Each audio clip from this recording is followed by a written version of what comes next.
ওং শ্রী গণেশায় নমঃ। ওং নমঃ শিবায়। তো বন্ধুরা, আমার ভিডিওতে খুবই সংক্ষিপ্ত আলোচনা করতে চলেছি। আমরা অনেক সময় নানানভাবে আমাদের দেহে ক্ষত তৈরি হয়ে পচনজনিত কারণে আমরা ভুগতে থাকি।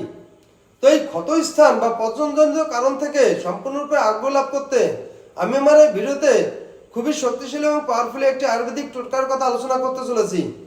যদি কোনো ব্যক্তি ক্ষত এবং পচনজনিত কারণে ভুগতে থাকে, তাহলে ওই ব্যক্তি কিছু পরিমাণে অনন্তমূল নিয়ে গরম জলে ভালো করে সিদ্ধ করে ওই জল দিয়ে ওই ক্ষত স্থান পরিষ্কার করলে বা জল দিয়ে ভালো করে ধুয়ে দিলে, প্রতিনিয়ত কিছুদিন কাল করলে ওই পচনজনিত কারণ থেকে মুক্তি লাভ হয় এবং ক্ষত সেরে যায়।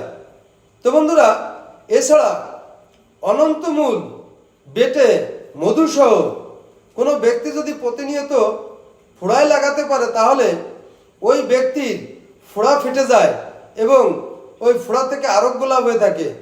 তো বন্ধুরা, এই ছিল আমার এই ভিডিওর মূল সংক্ষিপ্ত আলোচনা। নমস্কার।